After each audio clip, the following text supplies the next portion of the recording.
오늘 사도 바울은 고린도후서 5장 7절에는 이렇게 이야기하고 있습니다. 우리는 보는 것으로 행하지 아니하고 믿음으로 행한다라고 합니다. 참 어떻게 보면 굉장히 쉬운 말인 것 같지만 어떻게 보면 굉장히 어려운 말일 수 있습니다. 결국엔 그리스도인은 믿음으로 산다라는 말이죠. 그런데 이 말에는 좀 설명이 확실히 필요하긴 합니다.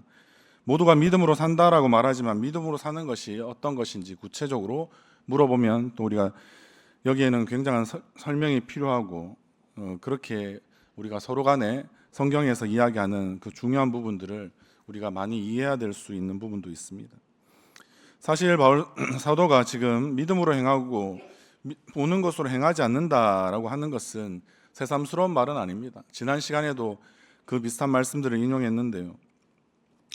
주전 6세기 초에 아마 하박국 선지자도 남유다가 결국에는 망할 수밖에 없는데 그것은 더 악한 이 바벨론의 왕 느부갓네살의 손을 통해서 우리가 망해질 수밖에 없다라는 사실을 그가 알게 되었을 때 그가 처음에는 하나님께 굉장히 반문하고 저항하고 하나님 어떻게 더 악한 자가 그래도 그들보다는 우리가 깨끗한 자, 요즘으로 치면 우리는 예수를 믿고 있는데 예수를 믿지 않는 사람들이 우리를 자꾸 심판하고 정죄한다라고 마치 이야기하는 것 같은 이치로 하나님 앞에 여러 가지로 그는 괴로운 가운데 기도하면서 하나님의 어떠한 응답이 있을지 그는 그 가운데서 계속해서 하나님과 마치 야곱이 씨름하였던 것처럼 씨름하는 중이었습니다. 그때도 나왔던 유명한 말씀이 바로 오직 의인은 믿음으로 말미암아 산다라는 그런 말씀을 받았습니다. 결국엔 이 말씀이야말로 하박국 선지자가 남긴 가장 유명한 말씀이자 아마 이 신약 성경에서 곳곳에서 인용되는 말씀이었습니다. 로마서에서도 바울 사도가 인용하고요, 갈라디아서에서도 인용하고 그리고 히브리서에서도 이런 말씀들이 계속해서 인용되었습니다. 다른 말로 하면 믿음으로 살고 우리가 믿음으로 행하는 것, 그래서 보는 것으로 행하지 않는다라고 하는 말인 것은 오직 우리는 의인 되었다라고 할 때 의인은 결국에는 믿음으로 말미암아 산다는 사실을 우리의 전생애를 통해서 우리는 입증하고 살아야 되는 그러한 우리에게는 하나님의 놀라운 부르심이 있다라는 것입니다. 다른 말로 하면 쉽게 말하면 우리가 구원받았으니까 구원받은 그 이후의 삶들은 우리가 어떻게 살아갑니까? 하나님 앞에 물어보면 어떤 의미에서는 구원받았으니까 우리는 굉장히 즐거운 삶을 살 수 있을 것 같지만 우리의 삶은 그렇지 않다라는 것을 우리의 삶의 남은 구원 그 이후의 삶 가운데 여정에서 우리는 확실히 이해해야 하는 것입니다.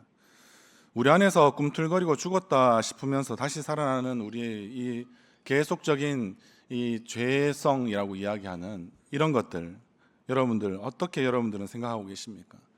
죽여도 끝이 나지 않는 것처럼 마치 우리 속에서 조금이라도 죽었는 것 같은데 또 어느 순간인가 어떤 일을 만나거나 어떤 사람을 만나면 결국에는 그 안에서 계속적으로 우리가 쓴물과 같이 마치 토해내지 않으면 살 수 없을 정도로 여전히 우리의 죄성들이 우리에게 꿈틀거리고 우리에게 요동치게 하고 우리를 힘들게 하고 우리를 어렵게 만든다라는 사실을 여러분들은 이 안에서 많이 경험하셨을 겁니다.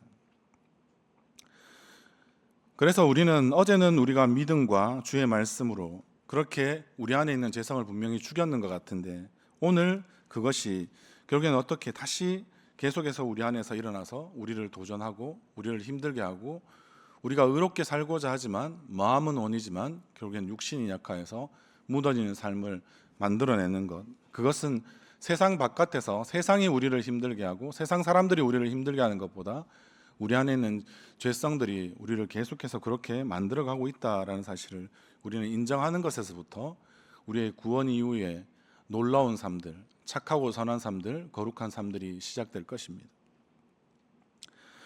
저는 여러분들이 인간이 행복을 추구하는 것, 그런 것이 저는 나쁘다고 생각하지 않습니다. 당연히 하나님이 우리를 지으셨을 때는 하나님 안에서 우리는 그러한 놀라운 행복들을 추구하고 아름다움을 추구하고 그리고 그것을 통하여서 우리 스스로가 그러한 삶을 살아가는 것, 그것은 너무나 하나님이 우리에게 주신 하나의 존재의 목적과 같은 것입니다. 그러나 죄를 가진 인간이 행복을 추구한다, 굉장히 곤란한 일들이 많이 일어납니다. 우리가 행복을 추구하는 것이 당연하다고 생각해서 계속적으로 행복을 추구하지만 우리 안에 있는 죄성들은 우리가 행복을 추구하는 것을 통해서 어떻게 만들어줄까요? 지극히 자신만의 행복을 누리도록 결국에는 계속해서 만들어갑니다. 다른 말로 하면 이 죄성은 늘 말씀드리지만 자기 중심성입니다. 자기만 행복하면 좋고 조금 더 사람이 마음이 넓어지면 어느 정도까지 가능할까요? 자기의 가족만 안전하면 좋고 아니면 더 나아가서 우리의 집안이 좀 이렇게 안전하고 그리고 행복하면 좋겠다. 이 정도의 생각에서 우리가 한치라도 벗어날 수 있는지 여러분들 스스로에게 오늘도 집에 돌아가셔서 곰곰이 한번 생각해 보십시오.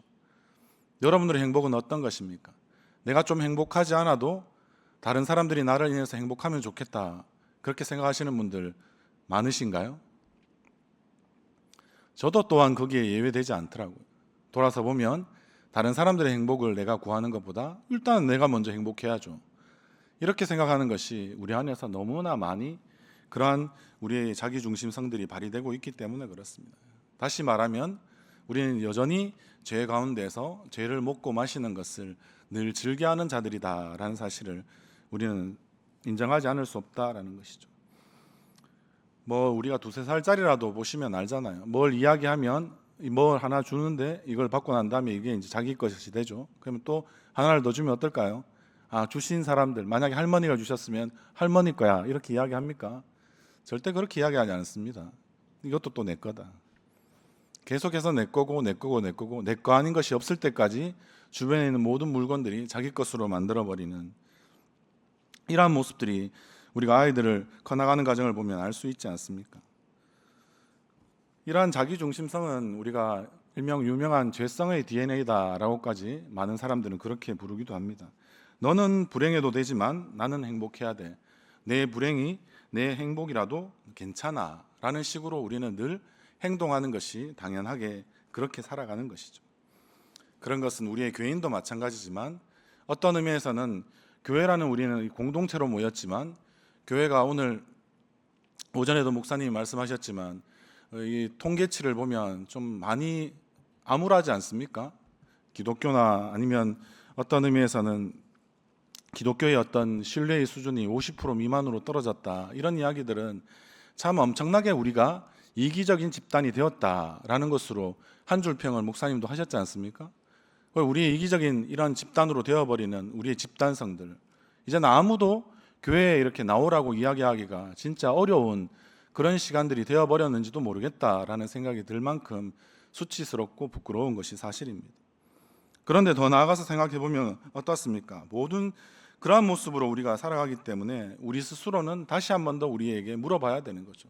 나는 분명히 새로운 생명, 거듭났다라고 이야기하는데, 하나님의 자녀라고 이야기하는데 우리는 그럼 과연 어떠한 것인가?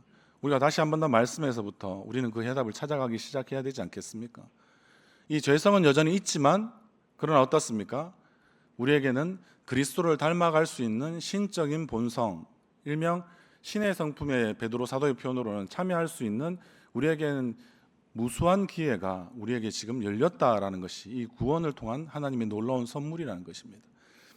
다른 말로 하면 작년에 열심히 우리가 주일학교 때 하나님의 성품이 무엇인지를 배운 이유는 우리가 하나님을 닮아가고 그 하나님의 성품에 우리가 참여하는 자가 계속해서 되어야 하기 때문에 우리가 아이들에게 그것을 가르쳤지 않습니까?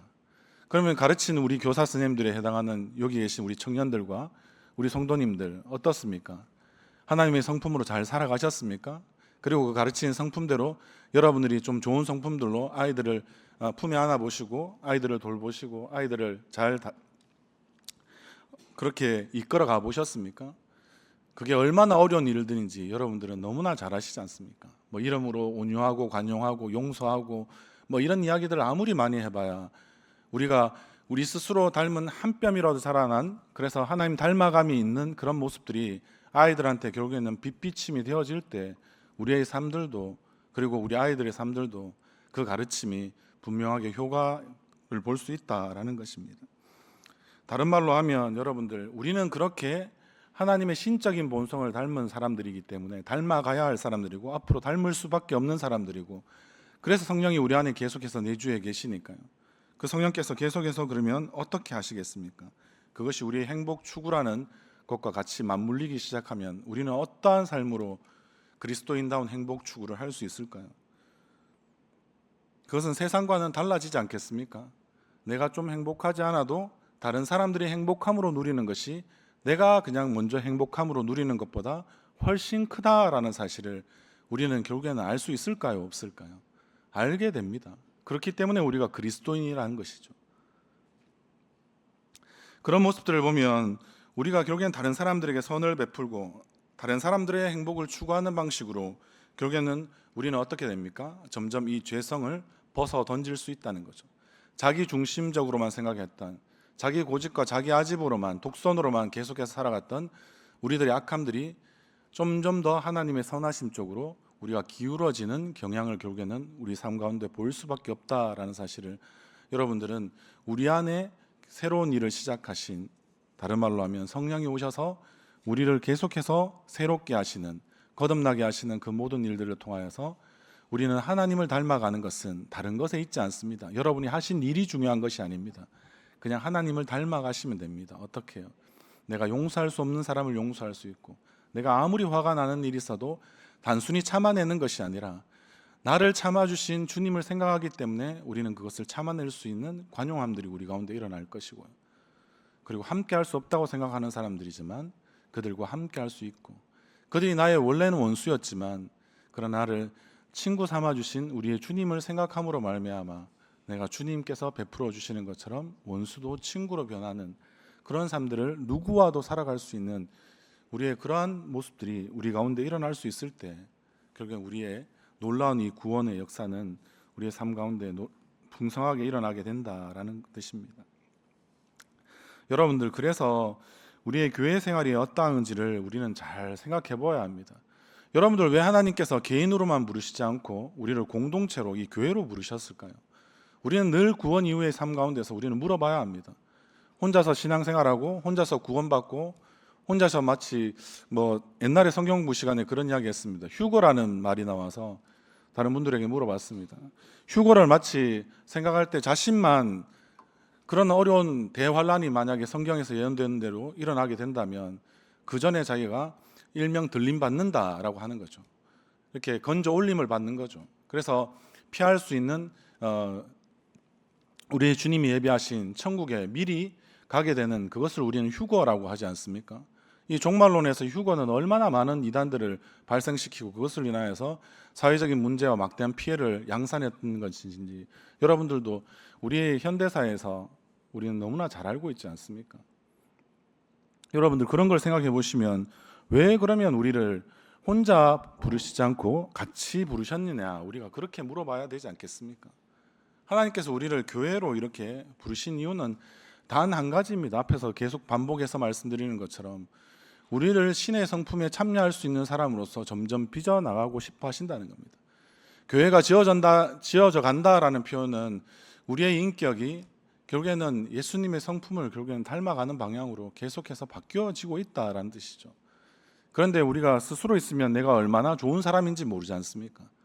우리는 관계 속에서 딱 놓아져 봐야 내 자신의 됨됨이가 나오는 것이죠. 우리 청년부 친구들도 많이 알 거예요. 친구가 없어서 좀 외롭다라는 그런 우리 청년들 많이 있습니다. 그런데 아무래도 우리 이 청년 세대들은 결국에는 좀 더 이기적이고 우리 세대보다는 좀 더 개인적이고 개인주의적인 그런 모습들이 많다 보니까 서로가 서로를 어떻게 사귀어야 될지 잘 모릅니다. 자신보다 남을 생각하는 법들을 먼저 배우지 못한 그런 안타까움들이 솔직히 있는 것이죠. 물론 우리 앞선 세대가 더 잘 가르치지 못했다라는 책임감도 맞물리겠지만 말입니다. 그러면 그것을 통해서 어떻게 됩니까? 우리를 교회로 부르신 이유도 아마 똑같을 겁니다. 내가 얼마나 좋은 사람이 되어가고 있는지는 아마 주변의 사람들이 나 자신보다 더 잘할 수 있습니다. 저 사람 예수 믿을 때보다, 교회 처음 올 때보다 다른 사람들과 갖는 모든 관계에서 훨씬 더 양보할 줄 알고, 이해할 줄 알고, 덮어줄 줄 알고, 그리고 때로는 더 아파할 줄 알고, 그리고 더 기뻐할 줄 아는 그런 모습들이 많이 보이면 자신은 잘 모르겠지만 주변에 있는 사람들은 더 잘 알지 않겠습니까? 오늘도 우리는 예배를 원사이드하게 이렇게 봅니다. 한쪽으로만 보고 있지 않습니까? 물론 하나님을 보고 계시겠죠. 그런데 때로는 우리가 서로 둥근 자리처럼 만들어서 서로가 서로를 볼 수 있는 그런 예배도 어떻게 보면 우리가 해보는 것이 좋지 않겠나라는 생각이 듭니다. 그래서 서로가 서로의 모습들을 계속해서 봐줄 수 있을 때 우리는 왜 혼자 부름받지 않고 함께 부름받은 이제 그것에 대해서 우리는 알 수 있다는 것입니다. 유명한 스위스의 인격의학이라는 것의 창시자이자 권위자라고 하는 폴 트루니에는 이런 이야기를 했습니다. 세상에서 혼자 할 수 없는 일이 두 가지가 있는데요. 그것은 무엇이겠습니까? 첫 번째는 결혼입니다. 그리고 두 번째는 그리스도인이 되는 것이다 라고 그렇게 폴 트루니에가 이야기했습니다. 혼자 하는 신앙생활이란 다른 말로 하면 존재하지 않는다라는 것입니다.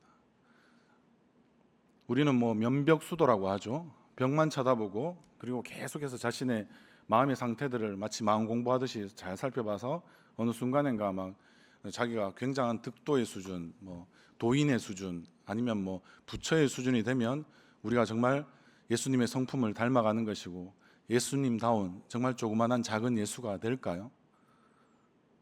우리의 성경은 절대 그렇게 말하지 않습니다. 너에게 주어진 싸움을 치열하게 싸워봐라 라고 오히려 더 이야기합니다.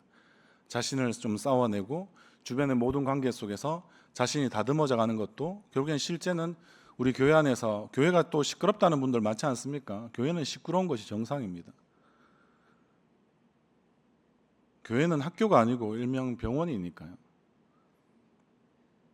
아픈 사람도 많고요, 지친 사람도 많고, 그리고 그 안에서 계속해서 다툼이 일어날 수밖에 없는 여러 지점들은 문제가 보이지만, 문제가 있기 때문에 결국엔 답이 되신 하나님을 더 우리는 찾을 수밖에 없고 그분을 바라볼 수밖에 없고, 그것을 통해서 자신의 튀어나온 모난 부분들이 엄청나게 깎여져 가는 사실들을 우리는 우리의 신앙생활의 전생애를 통해서 계속해서 경험해야 한다라는 것입니다. 그래서 우리는 신앙은 여정이다라고 오히려 말하지 않고, 우리의 믿음의 선배였던 사람은 철로 역정이라고 그렇게 말하고 있지도 않습니까? 하늘 가고 있는 그런 굉장한 어려운 길이다라는 뜻이 되지 않겠습니까? 그럼에도 불구하고 우리가 그렇기 때문에 우리 자신들의 모습들을 살펴볼 때 중요한 하나의 두 가지 이야기를 오늘 본문 말씀을 통해서 좀 더 우리는 살펴보고자 합니다. 디모데전서는 실제는 바울이 이제 나이가 많이 들어서 자신이 이제 목회하였던 에베소 지역의 교회를 자연스럽게 디모데에게 이렇게 넘겨주게 되고, 거기에 대해서 일명 목회자로서 이러이러한 부분들에 대해서 좀 이렇게 이야기해주는 그러한 편지입니다. 그래서 요즘에 디모데가 젊은 목회자이지만 결국에는 신학은 좀 잘 알고 있었던 부분이 있겠지만, 그러나 이 성도들을 목양하는 이런 부분에 있어서 어떻게 적용해야 될지 잘 모르고 있었던 부분들에 대해서 바울이 안타까움을 가지고 소식을 전해 듣고 난 다음에 계속해서 편지로 6장의 편지가 되죠. 그런 부분들을 이렇게 적어서 보내주곤 했던 것이 디모데전서입니다.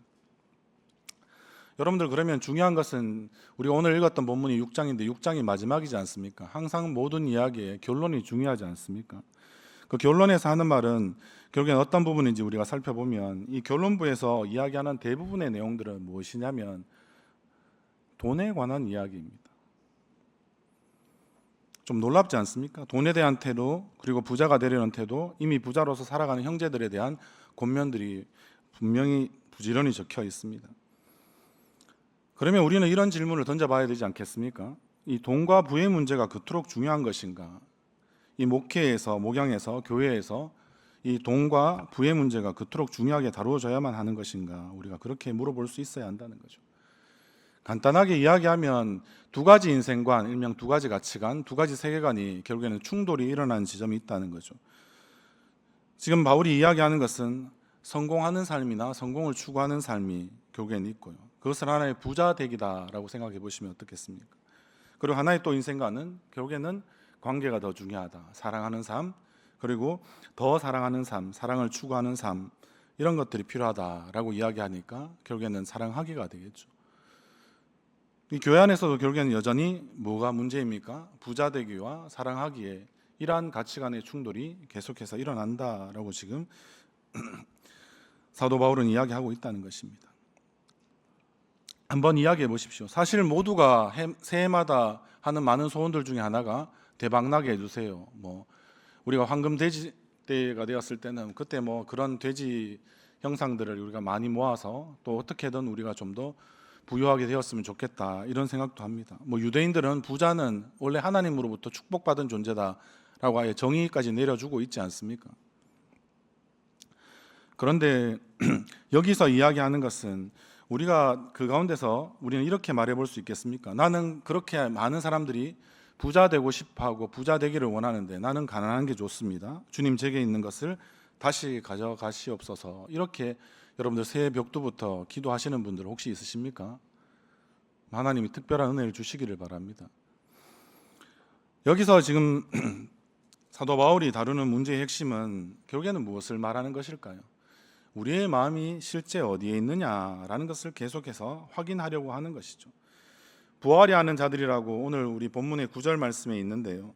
그들의 아마 그런 말을 통하여서 부하고 싶어하는 그런 마음의 문제, 이런 것들을 지금 그는 다루려고 하고 있다라는 것입니다.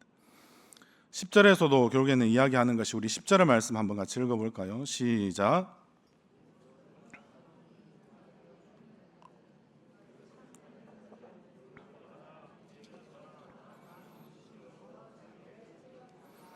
음. 10절에서도 여러분들 돈이 일만하게 뿌리가 아닙니다. 정확하게 읽으셔야죠. 돈을 사랑하는 것이 일만하게 뿌리다라고 이야기를 하는 것입니다. 돈을 사랑하는 너의 마음이 문제다라고 정확하게 성경은 이야기하고 있기 때문에 그렇습니다. 돈이 인생의 목적이 되는 인생, 아니면 돈을 행복의 조건으로 삼는데 조금도 주저함이 없는 그런 인생관, 이런 것들이 결국에는 문제가 되지 않겠습니까? 지금 현재 부자이든 아니든 상관은 없습니다. 부자인 사람은 더 부자가 되고 싶어 할 거고요. 그리고 부자가 아니었던 사람은 자신의 그런 어떤 포안이 진다라고 보통 이야기하죠. 그래서 자기는 부자가 되고 싶기 때문에 그렇게 가난한 사람들도 부자가 되려고 하는 그런 모든 마음들이 결국엔 성경은 문제다라고 이야기하는 거죠.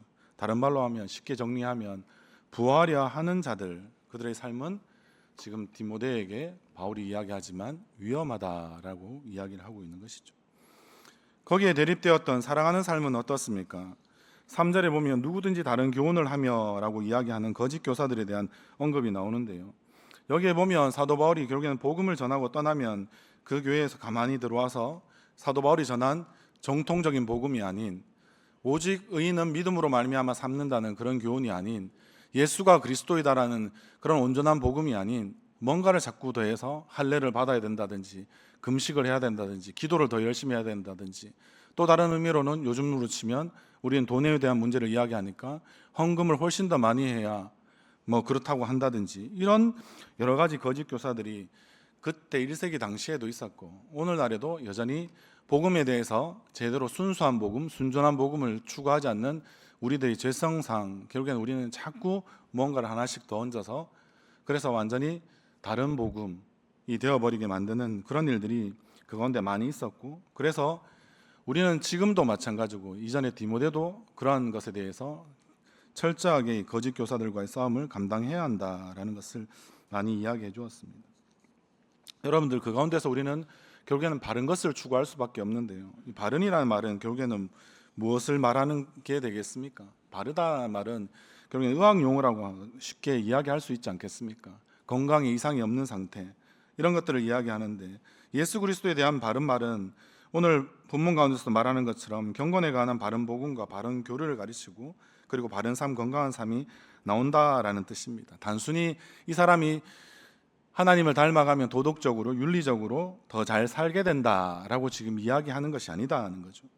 바른 삶, 건강한 삶, 그리스도인으로서의 그런 삶이 된다면 그러한 것에서부터 바른 것, 건강한 것이 결국엔 나올 수밖에 없다라는 것을 계속해서 이야기한다라는 것으로 볼 수 있습니다.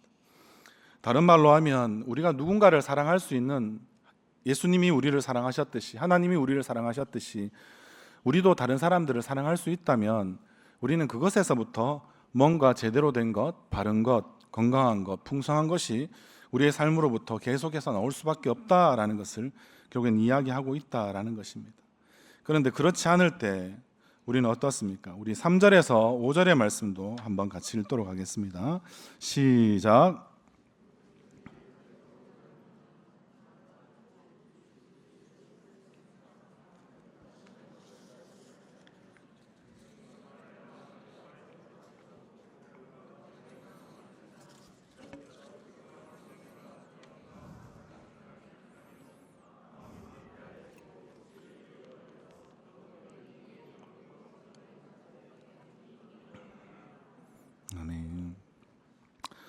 결국엔 이런 사람들이 건강하지 못한 그러한 인생관을 갖게 되고, 그리고 부하려고만 하는 그런 상태가 계속되어서 부자 되기에만 치중할 때 결국엔 사람들은 어떻게 된다는 것입니까?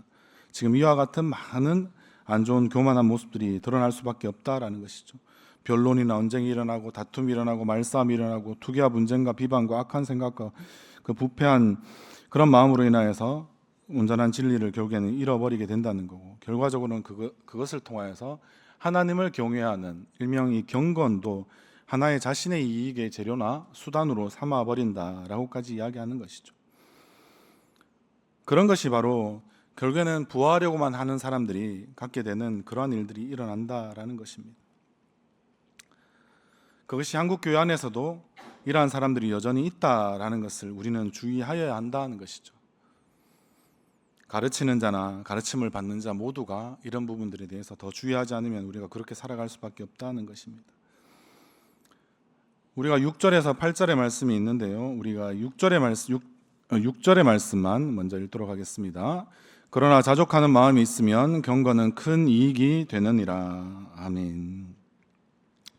이어서 우리가 세상에 아무것도 가지고 온 것도 없고 아무것도 가지고 가지 못한다고, 우리는 먹을 것과 입을 것이 있은즉 족한 줄 알라고 8절까지의 말씀은 그렇게 기록되었습니다.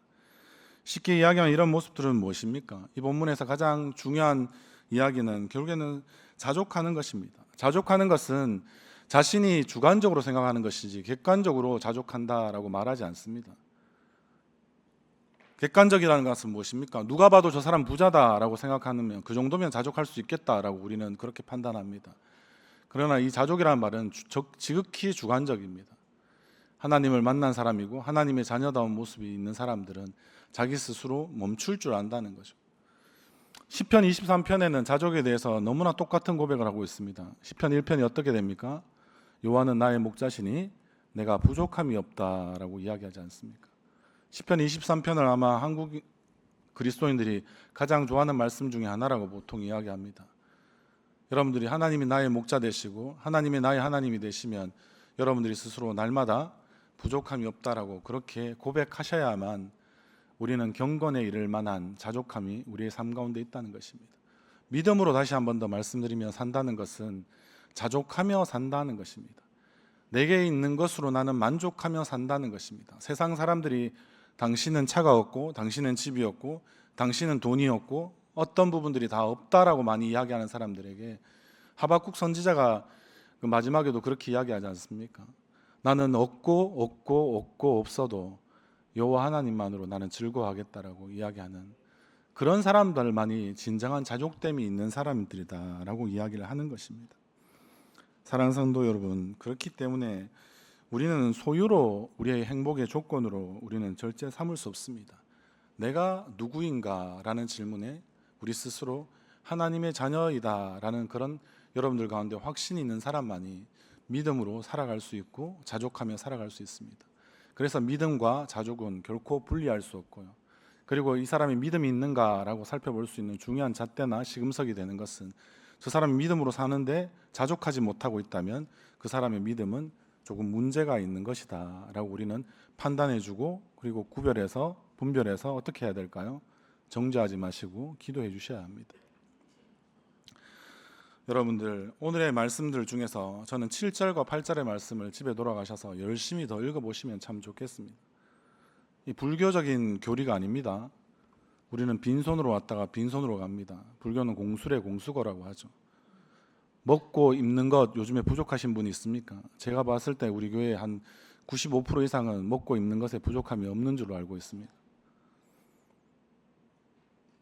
그런데 여러분들 왜 자족이 되지 않을까요? 만족함을 왜 우리는 모를까요? 여전히 우리의 믿음이 연약하기 때문에 그렇습니다. 성경은 지금 그렇게 우리에게 가르쳐주고 있습니다. 우리가 다시 한 번 더 믿음으로 산다라고 고백하시는 우리의 성도님들이 되실 때, 주님 나에게 주신 것으로 그냥 내가 만족하고 살겠습니다. 오늘의 말씀처럼 우리는 다 가지고 갈 수 없는 인생들입니다. 우리는 거의 적신으로 와서 벗은 몸으로 와서 우리는 벗은 몸으로 결국엔 돌아가야 합니다. 성경이 정확하게 이야기하고 있습니다. 저는 세상 말씀 준비하면서 놀랐습니다. 더 가지려고 하는 우리의 모든 모습들이 하나님 앞에서 얼마나 아름답지 못하고 추악한 모습인지를 한 번 더 경험할 수 있었습니다. 여러분들 하나님 보시기에 여러분들은 보시기에 심히 좋은 모습으로 날마다 변해가는 것이 우리의 구원받은 자의 남은 삶들입니다. 더 아름다워지시려면 우리는 더 이상 소유하기를 멈추시고 내가 만족할 수 있는 자가 되도록 성령님 우리 안에서 일하여 주시고 인도하여 주시옵소서. 그렇게 주님 앞에 자신을 의탁할 수 있는, 맡겨드릴 수 있는 그런 삶들을 또 한 주간의 삶 가운데서도 그러한 치열한 죄와의 싸움에서 피 흘리기까지 싸워가시면서 잘 이겨내셔서 하나님 보시기에 아름다우신 모습으로 날마다 변해가시는 우리 모든 청년들과 성도님들 되시기를 주님 이름으로 소원합니다.